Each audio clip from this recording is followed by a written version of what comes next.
Shalom Bapak Ibu Saudara. Kita melanjutkan studi kita kristalisasi. Ini satu tema, masih dua raja-raja. Dua raja-raja, tapi itu satu kitab ya. Dua raja-raja itu dalam kitab Ibrani itu dia satu kitab. Dan kita secara khusus hari ini akan belajar raja-raja yang terkena disiplin Tuhan, yang menyebabkan seluruh keluarganya mati ya, ditumpas mati ya. Ada 3 raja yang mengalami disiplin Tuhan seperti itu. Mengerikan sekali ini. Yang pertama Jerobeam bin Nebat, baru Baesa bin Ahia, baru Ahab ya, yang istrinya terkenal itu Izebel ya. Kita akan melihat dosanya dulu, baru disiplinnya. Dan nanti kita akan melihat bagaimana prinsip Tuhan bekerja. Headship saya bilang, kekepalaan. Kalau kepalanya benar, itu seluruhnya diberkati, ya, dapat dampak. Tapi kalau kepalanya ular, itu ke bawahnya itu semuanya ditumpas oleh Tuhan ya, dalam disiplin Tuhan itu. Mari kita lihat dulu Jerobeam. Ini Jerobeam ini seorang yang dari suku Efraim yang mendapat janji sebenarnya seperti Daud. Ini luar biasa. Itu kasusnya ketika Salomo jatuh dalam penyembahan berhala dan pecah kerajaan itu. Yang sebelah selatan itu Yehuda dan Benyamin itu cuma Rehabeam ya, anaknya Salomo. Kemudian di sini di sebelah utara itu 10 suku itu ada Jerobeam bin Nebat yang ditetapkan Tuhan untuk menjadi raja ya, karena kasusnya itu karena Salomo dalam penyembahan berhala. Dan janji Tuhan kalau saudara baca itu untuk Jerobeam itu sama dengan untuk Daud ya. Dikatakan di situ jika satu raja-raja sebelah sini ya. Jika engkau, tapi ini bersyarat ya, jika engkau mendengarkan segala yang kuperintahkan kepadamu, hidup menurut jalan yang kutunjukkan, lakukan apa yang benar, dikata Tuhan kepada Jerobeam, maka aku akan menyertai engkau dan aku akan membangunkan bagimu suatu keluarga yang teguh, seperti yang kubangunkan bagi Daud. Ini luar biasa Bapak Saudara. Janji Tuhan untuk Jerobeam ini luar biasa. Sama, kata Tuhan, sama seperti yang kubangunkan bagi Daud, dan aku akan memberikan orang Israel kepadamu. Sayangnya Jerobeam ini khawatir dia. Kalau nanti orang Israel datang ke Yerusalem, ya harus orang Israel datang ke Yerusalem 3 kali setahun minimal, pada hari Paskah, Pentakosta, dan Pondok Daun Tabernakel. Akhirnya karena Jerobeam ini merasa khawatir nanti orang Israel datang kepada Rehabeam, ya, raja di Yehuda di Yerusalem itu, akhirnya dia bikin ibadah yang baru. Ya, ini hanya karena khawatir aja dia nggak percaya Tuhan sudah bicara ini melalui Nabi Ahia kalau nggak salah ini ya. Iya, Nabi Ahia itu orang Silo. Di daerah Efraim itu. Ya, Yehuda sedang direndahkan oleh Tuhan dan Tuhan mengangkat Efraim ini, suku Yusuf ya. Tapi sayang, akhirnya dia bikin anak lembu emas ya. Satu ditaruh di Betel, satu ditaruh di kota Dan ya. Nah, mulai dia ibadah baru, bikin sendiri, aturan sendiri. Dia tabirkan imam aturan sendiri, begini peraturan, bahkan hari raya aturan sendirilah. Ya. Akibatnya orang Israel jadi berdosa mengikuti dia karena dia seorang pemimpin.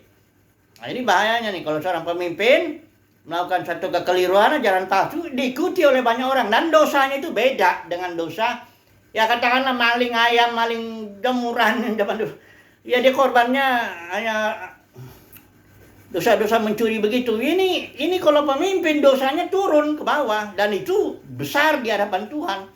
Karena selalu kalau Jerobeam bilang dosa Jerobeam yang menyebabkan orang Israel berdosa juga. Itu dosanya. Yaitu dosa penyembahan berhala ya. Dia membuat ibadah baru menurut pikirannya sendiri. Nah ya. Dan akibatnya setelah Raja 15 ayat 29, keturunan Jerobeam ditumpas habis ya, didisiplin habis. Ini mari saya baca dulu. 1 Raja-Raja 15 ayat 29. Segera sesudah ia menjadi raja, ini di sini ini Baesa sebenarnya yang membunuh itu.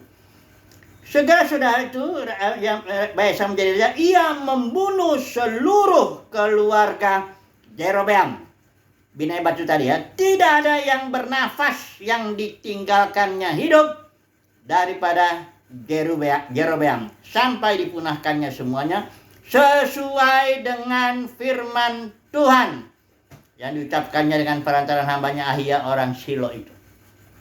Habis keturunan Jerobeam bin Nebat. Karena dosa dia bikin penyembahan berhala, ibadah baru menurut pikirannya sendiri. Itu disebabkan kekhawatirannya. Akibatnya mati semua keturunannya. Aduh, habis ya.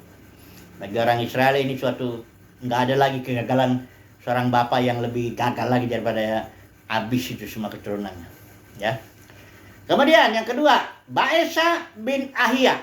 Ini seorang raja yang juga terkena disiplin, habis juga seluruh keluarganya. Nah, mari kita lihat ini ya, Baesa ini, ya. Ini Baesa pasal 16 datang Yehu bin Hanani, ya. Ini nabi ya.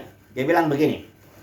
Oleh karena engkau telah kutinggikan dari debu dan kuangkat menjadi raja atas umatku Israel, tetapi engkau telah hidup seperti Jerobeam. Ini sama, ini Baesa yang membunuh ternyata dia juga hidup seperti Jerobeam. Dan perhatikan ini, telah menyuruh umatku Israel berdosa. Ini saya mau tekankan ini ya. Saudaraku, kalau kita hati-hatilah ya kalau menjadi pemimpin di dalam dunia kekristenan. Kalau bikin umat Tuhan berdosa jadinya, itu bukan dosa kayak mencuri, maling ayam gitu. Bukan itu. Ini dosa itu ngeri. Nanti kita lihat terus ya. Dan akhirnya si Baesa ini pun 1 Raja-Raja 16 ayat 11 ditumpas juga semuanya. Perhatikan ini ya. Saya baca dulu ini ayat 11. Ada seorang yang namanya Jimri ini. Pada waktu yang menjadi raja, Jimri itu segera sesudah ia duduk di atas tatanya, ia membunuh seluruh keluarga Baesa. Tidak ada seorang laki-laki pun daripadanya yang ditinggalkannya hidup. Juga bahkan kaumnya dan teman-temannya ditumpas habis. Karena Baesa ternyata berkelakuan sama seperti Jerobeam bin Nebat ya, yang dia bikin penyembahan berhala atau ibadah menurut maunya sendiri yang mengakibatkan umat Tuhan ikut dia. Oke. Kemudian yang ketiga ini, si Ahab ini. Nah, ini banyak kita ceritanya. Ahab ini ada baiknya sebenarnya ya. Ketika dia merebut kebun anggur Nabot itu, dia ditegur oleh Tuhan, dia bertobat, merendahkan diri, pakai kain kabung, berpuasa, jalannya lamban, sehingga penghakiman Tuhan itu tertundalah, katakan begitu. Tapi toh juga karena Ahab ini dia kita tahu istrinya Jezebel. Dan Jezebel ini seorang yang sangat berkomitmen dengan dewanya. Dia orang Sidon ini. Menyembah Baal dan Asitoret. Nah, dan si Jezebel ini membujuk si Ahab ya. Tapi bukan berarti nanti salahnya Jezebel. Jezebel kena juga disiplinya, itu nanti ada mati juga dia. Bahkan matinya dilempar dari jatuh dimakan anjing wah ngeri itu. Tapi tetap tanggung jawab itu ya si Ahab. Dan dalam 2 Raja-Raja 9, keluarga Ahab ini coba perhatikan ya. Ayat 7 sampai 9, 2 Raja-Raja 9, 2 Raja-Raja 9 ayat 7 sampai 9 ya. Ini perhatikan nih. Ini yang dipakai untuk itu Yehu ya, menjadi raja di Israel, dan dia memunahkan seluruh keluarga Ahab, baik yang ada di Samaria, yang ada di Yisrael, ditumpas habis ya. Ini perhatikan ini dulu, ini saya ambil satu aja. 2 Raja-Raja 9 ayat yang ke-7 sampai 9 ini. Dikatakan sini, maka engkau akan membunuh keluarga tuanmu Ahab. Ya, dengan demikian aku membalaskan kepada Jezebel darah hamba-hambaku nabi-nabi. Jadi bukan hanya kepada ini, karena ini kasus khusus, bukan kasusnya si Ahab itu begitu. Lain dengan Jerobeam. Jerobeam nggak ketahuan di sini siapa. Maksudnya memang Jerobeam memang jahat aja, Demikian Baesa jadi jahat. Kalau Ahab ini ada yang kasusnya Jebel, makanya Jebel itu dibawa dalam kitab Wahyu jadi simbol ajaran Jebel, ya. Nah di sini jadi hak penghakiman tuh kena bukan saja Ahab, tapi secara khusus Jebel, ya. Ini juga kena, istrinya Jerobeam kena juga, ini istrinya Baesa kena juga. Tapi maksudnya yang ini Tuhan khusus menyebut juga si Jebel ini. Kata di sini, maka engkau akan membunuh keluarga Tuhanmu Ahab, dan dengan demikian aku membalaskan kepada Jebel darah hamba-hambaku nabi-nabi itu, bahkan darah semua hamba Tuhan. Mati nih habis. Saudara bisa baca ini ya, di 2 Raja-Raja. Habis semuanya keluarga Ahab itu. Tidak ada satupun yang dibiarkan. Ada anaknya 70 anaknya Ahab ini. Ya karena banyak istrinya tentunya. Enggak cuma Jebel, tapi Jebel yang paling membujuk Ahab untuk menyembah Baal dan Asitoret. Ada 70 anaknya. Yehu bilang, ayo pilih ya salah satu yang paling kamu anggap paling bagus. Ini kan karena anak Ahab dipimpin oleh tua-tua di satu kota.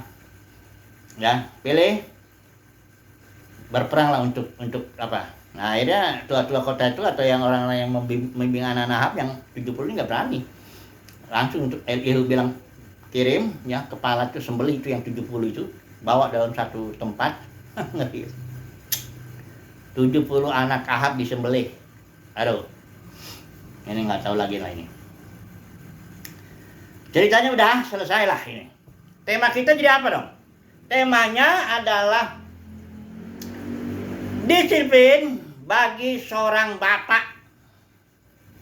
Ya, secara khusus yang bapak ini jadi pemimpin juga bagi umat Tuhan. Secara khusus itu. Ya. Nah, kenapa mengerikan ini? Ya. Kok satu orang bapak ya, kok kenapa semuanya kena? Anak-anak yang 70 anak Ahab itu nggak tahu menahu mereka. Toto disembelih aja. Nggak tahu menahu dosa Ahab. Kenapa dia dididik di satu kota oleh tua-tua di sana. Toto saya disembelih.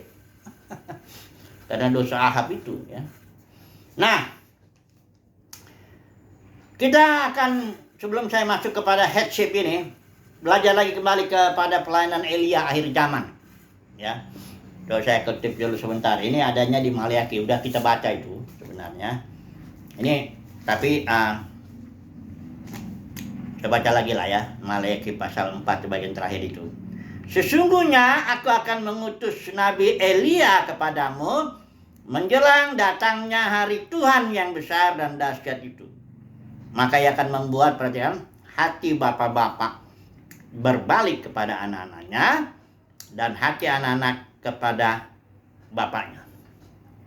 Dan supaya aku jangan datang memukul bumi sehingga musnah. Jadi seorang bapak itu tugasnya ya pertama dia jangan menyembah berhala itu dulu. Karena kalau udah menyembah berhala apapun mau barangkali anak-anaknya Ahab itu baik-baik semuanya dididik kok dia. Ya, sama tua-tua itu diserahkan sama Ahab kepada tua-tua kota itu, dididik. Cuman Ahabnya menyembah berhala, ya tetap aja mati semua. Jadi yang pertama seorang bapak mesti menyembah Tuhan, itu dulu. Karena ini dosa bapak ini enggak cuma dia yang tanggung, ya. Keluarganya bisa kena. Bukan bisa kena, memang. Tapi kalau bapaknya ini percaya Tuhan Yesus itu kisah para rasul itu, ya. Kisah para rasul berapa? 16 itu, ya. Kasus Paulus yang dikeluarkan dari penjara Filipi itu. Ya. Kisah para rasul 16. Jawab mereka aja Paulus dan Silas ini, percayalah kepada Tuhan Yesus Kristus dan engkau akan selamat. Itu kepala penjara Filipi itu. Kau akan selamat, bukan engkau saja, sambungannya. Engkau dan seisi rumahmu. Inilah prinsip headship itu kekepalaan. Satu kepala selamat percaya betul-betul ya. Beribadah kepada Tuhan. Semuanya seisi rumah. Gampang itu terjadinya tuh. Beda kalau misalnya istrinya duluan bertobat. Saya lihat baru dalam penggembalaan kami. Ya dalam satu jemaat itu penggembalaan. Kalau istrinya bertobat, waduh suaminya kadang-kadang lama bertobatnya. Bisa 10-20 tahun bahkan gak pernah bertobat. Apalagi kalau istrinya tuh suka ngelawan suaminya. Lebih taat dia sama pendetanya misalnya. Suaminya bilang, di sinilah dulu, uruslah dulu kita rumah kita ini. Dia ngelawan karena dia pikir itu melayani Tuhan. Nah, bertobat suaminya. Kenapa? Karena kekepalaan.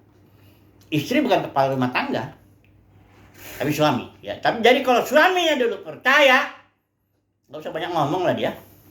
Kerjakan aja tugas-tugas sebagai suami kebapaan gitu. Udah, nanti ikut. Istri anak-anak tuh gampang. Asal bapaknya itu betul ya. Nggak usah banyak ngomong. Jalanin aja kehidupan itu. Ikutnya itu. Istri sama anak. Nah, mari kita melihat dulu prinsip headship atau kekepalaan. Ini karena ada dua kepala manusia secara umum dulu saya bicara ini. Ada yang pertama Adam, yang kedua Adam akhir itu. Ada yang pertama manusia pertama itu Adam juga, yang manusia kedua nih. Mari kita lihat dulu prinsip ini. Ini penting ini supaya kita tahu. Kan supaya kita khususnya nih ya, saya bicara sama bapak-bapak ini, hati-hati ini. Kita ini hidup kalau nyembah berhala, apalagi ngajarin ajaran palsu kepada umat Tuhan kalau kita sebagai pemimpin, itu hukumannya bisa ngeri. Kalau sekarang ini kan Tuhan masih murah hati gitu. Matius 7 ayat 21, 23 itu. Nanti ada saatnya Tuhan terus serang. Kau bapak, kau menyembah berhala, kau cinta uang ya, kau cinta dunia ya. Kau bawa umat yang kau pimpin itu menjadi cinta uang juga, cinta dunia juga. Habislah, ada yang di dunia ini udah kena. Berantemlah dengan anaknya, masuk pengadilan, macam-macam. Hati-hati ini ya. Mari kita lihat dulu prinsip kekepalaan atau headship yang saya bilang. Mari kita melihat dulu di surat Roma dulu ya. Pasal 5. Ayat yang satu ayat itu, jadi saudara bisa baca judulnya itu Adam dan Kristus biasanya. Dua-duanya kepala itu ya. Ayat 18 ya. Oleh karena itu, pasal 5 ya. Kemudian sebagaimana melalui kesalahan satu orang, ini kesalahan Adam tentunya ya, Adam jatuh, bagi semua orang akibatnya penghukuman. Jadi kalau Adam jatuh, seluruh keturunannya masuk dalam penghukuman. Kemudian demikian pula melalui pembenaran satu orang yang Yesus. Ya. Maka perhatikan ini. Bagi semua orang akibatnya. Nah, ini kadang-kadang ada yang ini bilang penebusan limited. Calvin bilang tulip. Total depravity, betul. Manusia hancur total. Unconditional election, betul. Manusia dipilih bukan kondisi dia, bukan tergantung kondisinya. Ini irresistible grace, betul. Kasih karunia tidak bisa dilawan. Pasti harus diterima. Kalau orang Tuhan sudah pilih orang itu nggak bisa. Kalau makanya keselamatan bukan soal mau atau enggaknya orang itu. Ini masalahnya kasih karunia Tuhan itu mau nggak Tuhan kasih karunia kepada dia. Karena Tuhan bilang aku mau memberikan kasih karunia kepada siapa aku mau. Nah itu kalau udah dapat Tuhan tetapnya kamu dapat kasih karunia itu nggak bisa ditolak. Irresistible grace. Nah ini tuh L. Oh ini L dulu. Ya ini L-nya ini limited kata Calvin. Atonement, penebusan Yesus terbatas hanya untuk orang pilihan katanya. Calvin nggak ngerti headship itu. Jelas dia nggak ngerti itu. Kalau dia ngerti nggak mungkin dia ngomong begitu. Ya. Jadi ini L itu T-U-L limited atonement, I baru perseverance ketekunan. Jadi Yesus itu Yohanes 4 juga bilang ini anak domba Elohim yang menghapus dosa dunia. 1 Yohanes 2 juga bilang Yesus itu bukan hanya menghapus dosa kita tapi juga dosa seluruh dunia. Demikian juga Tuhan Yesus gelarnya itu juru selamat dunia. Kalau dapat gelar juru selamat dunia pastilah dia mati untuk seluruh dunia. Dan juga prinsip headship ini dia. Kalau karena Adam berbuat salah, jatuh dalam dosa, seluruhnya dan sebagian seluruh. Nah kalau Yesus ini sebagian gitu. Nah, ini nggak benar ini, nggak ngerti itu, nggak ngerti lah. Udah ngomong apa lagi? Ya, nggak ngerti. Kalau nggak adil banget ini itu jelas kok. Karena Adam kita semua kena, terus karena Yesus cuma orang pilihan gitu. Ini gimana? Diajarin lagi doktrin neraka kekal katanya. Karena orang pilihan itu sebagian masuk surga itu, sebagian mayoritas itu kayak orang sekarang aja sedikit yang Tuhan pilih kan. Lempar aja ke neraka begitu. Ini ajaran Agustinus ini waktunya untuk dibuang ini. Ajaran itu ngeri itu.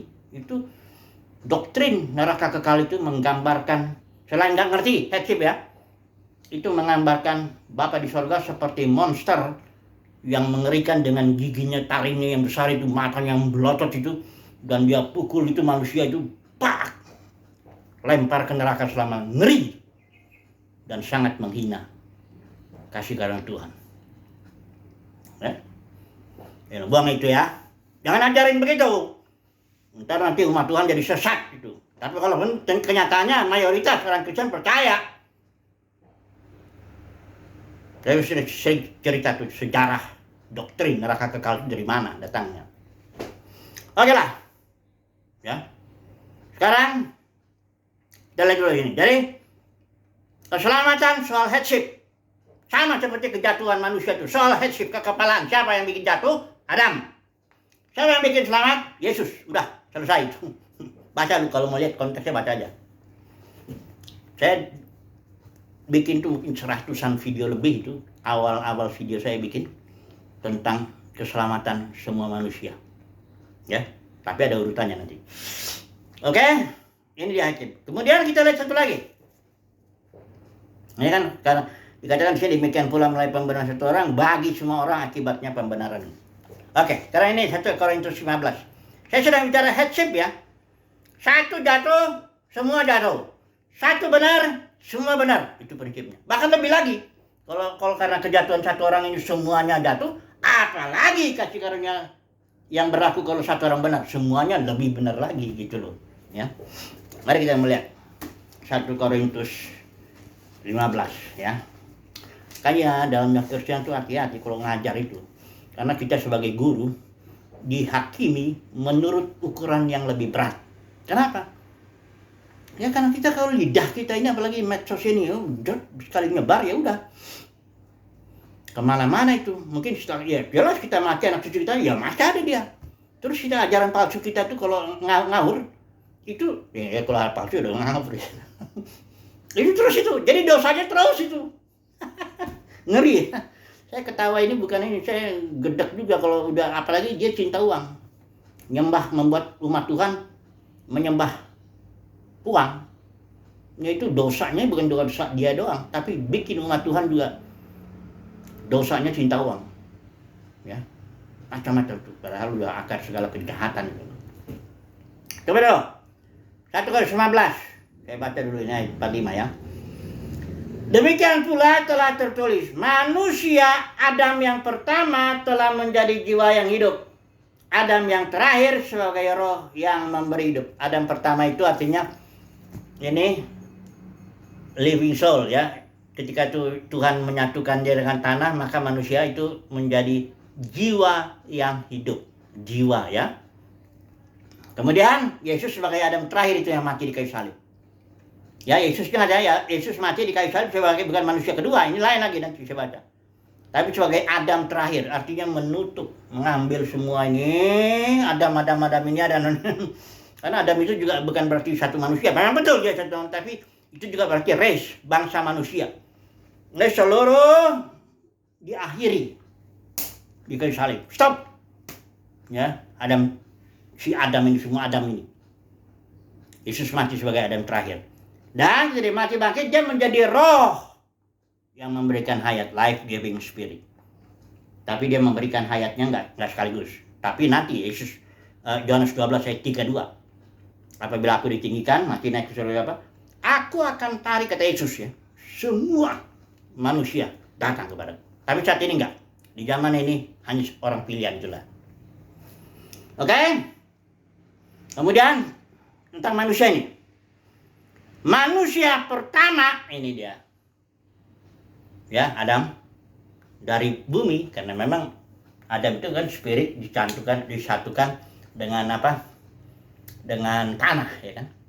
Jadi dikatakan di sini manusia pertama dari bumi berasal dari tanah manusia kedua, nah Yesus ini sebagai kepala yang baru, memimpin dia berasal dari sorga. Ya, yang mati, yang disalib itu Adam terakhir itu, menutup seluruh Adam ini. Manusia kedua, Yesus memulai sesuatu yang baru. Itu makanya di Wahyu itu dikatakan Yesus permulaan ciptaan. Kalau saya memahaminya bukan Yesus dicipta, bukan. Dia sesuatu yang berasal, dia firman yang jadi manusia, tapi memulai sebagai manusia kedua, kepala yang baru gitu loh. Semoga kita paham lah ya. Yesus sebagai manusia kedua berasal dari sorga. Nah, ini kan udah jelas ya. Hanya Tuhan punya urut-urutannya. Baca 1 Korintus 15 kebangkitan itu. Yang pertama Yesus duluan sebagai buah sulung. Kemudian nanti kedatangannya, itulah Roma pasal 8 21. Son of God, manifestasi putra-putra Elohim. Dia mendapatkan tubuh yang baru. Gereja pemenang. Karena dalam dunia kekristenan banyak yang dipanggil, sedikit yang dipilih. Yang ini dulu, yang pemenang dulu, yang dipilih. Orang bisa jadi pemenang bukan karena dia hebat ya. Karena dia dipilih untuk jadi pemenang. Gitu loh. Ya. Cuma kasih karunia kok. Ya. Kemudian barulah nanti berikut sampai Bapa menjadi semua dalam semua. Sekarang saya masuk kepada aplikasi kali ya.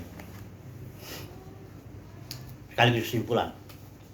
Bagaimana ini kita? Khususnya kita sebagai bapak nih. Ya. Sebagai bapak, tanggung jawab kita tentu mendidik anak-anak. Pertama tanggung jawabnya nyembah Tuhan dulu lah. Itu dulu. Karena nggak ada gunanya kalau udah nyembah berhala ya. Berhala modern sekarang ini duit. Ya. Kemuliaan manusia. Tuh. Itu berhala tuh. Ya. Reputasi itu jadi berhala itu. Karena seorang bapak itu paling ingin dia dipuji, biasanya begitu. Ayo Paulus bilang, kalau seorang hamba Tuhan, kalau aku coba menyenangkan manusia, aku bukan hamba Kristus. Ya. Jelek dalam kekristenan. Ya. Masing-masing mengikuti pemimpin nih, karena saya sudah bilang kisah para rasul 20 itu. Dengan ajaran palsu, tarik murid-murid kepada dirinya. Ajaran palsunya itu yang mulai Jebel, Bileam, Nikolaus. Ini udah sering banyak saya ngomong. Tapi saudaraku hati-hati ya. Penghakiman itu tetap terjadi bagi seorang bapak. Ya. Jangan salahkan istri. Istri itu penolong. Ya.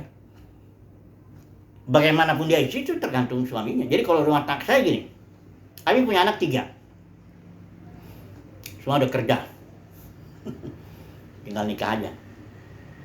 Kalau anak saya ini jatuh dalam dosa seks, free sex atau narkoba atau apa aja lah, dosa-dosa yang pindah keyakinan apalah. Saya menyalahkan diri saya. Saya yang salah. Kenapa nggak dididik? Karena didik kita tuh, hai bapak, didiklah anakmu. Jangan diserahkan sama sekolah minggu. Jangan serang, boleh-boleh aja guru sekolah minggu atau istri membantu, menolong. Semuanya menolong. Tapi tugas seorang bapak mendidik langsung anak-anaknya itu. Dan dengan otoritas kebapaannya itu, dia bisa bawa anaknya. Inilah pelayanan Elia, akhir zaman. Membuat bapak fokus kepada anaknya. Dan anak juga nanti kepada bapak. Jangan istri ya, istri penolong, ingat itu. Memang ada beberapa istri yang dominan. Ini mau saya cerita dulu semua. Kayak Jebel. Jebel itu dominan sekali. Ahab dibilang memperbudak diri kau. Ya, makanya sampai ada sinetron. Suami-suami takut istri. Ada tahu itu ya? Karena istri itu, ini saya baca dulu deh ya. Ingat ya, bukan nyalain istri. Semua tergantung daripada si suami, si bapak itu, kepalanya itu. Ya. Kayak Adam ini. Jadi jatuh karena dia mendengarkan Hawa. Tapi jangan bilang nanti, kalau gitu Hawa ini yang penyebab. Enggak. Tetap seorang bapak, tanggung jawab. Ya.